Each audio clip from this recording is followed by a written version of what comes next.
But there was a video that was uploaded by a creator named Thorin. This video specifically, called Rekkles is a narcissistic diva and a terrible teammate, narrative mechanic League of Legends. This video was meant to be exposing one of the most glorified players that has ever come out of the EU in League of Legends in the name of Rekkles. I think that this video, like releasing it and the stuff that he talks about, to me is either a very much a nothing burger or completely stupid, especially with the fact that he has no evidence. But in this video, he talks about how apparently during his times, and some of these stories, I just want to say as well, go back all the way to like 2013 when Rekkles was like 15 years of age. That's right. This man starts talking shit and talking about how Rekkles was a bad person and he wasn't a great social person and he was like, you know, he'd int some games and he'd troll games or he wasn't that great of a teammate at times. When he was like 16 years, you're talking about situations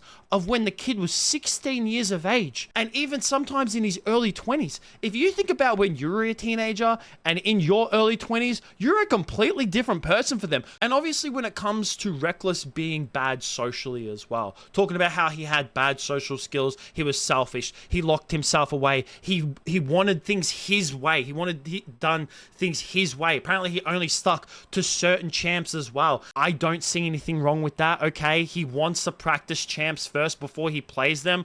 I don't see anything wrong with that. But when it comes to this whole entire social situation about how Rekkles was bad socially, well, Rekkles actually, after the whole entire, especially during his time with Carmen Corp, he acknowledged that his time during that and then his later years in Fnatic and even like his years before Fnatic and during G2 as well, is that he knows about why like his social skills weren't that great, because he came out almost a couple years ago now, I think it was like about a year and a half ago now, in an interview with a sit down with Kadriel, who is now his coach, and he talked about how he got diagnosed with autism and started to learn about his diagnosis and how he acted in the past, and he even briefly touches on his time with Carmen Corp at the start. 2023 starts, I don't have time to make this evaluation, but I get the bench from Fnatic and I go back to Sweden. I'm thinking, this is a perfect time to do this, so I'm gonna do this. Yeah. And I make the whole thing, and in September, I get my diagnosis.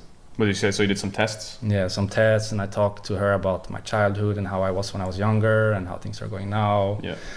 And I meet a doctor and he talks to me, and in September I get my diagnosis. I have high functioning autism, or I'm on the autism spectrum.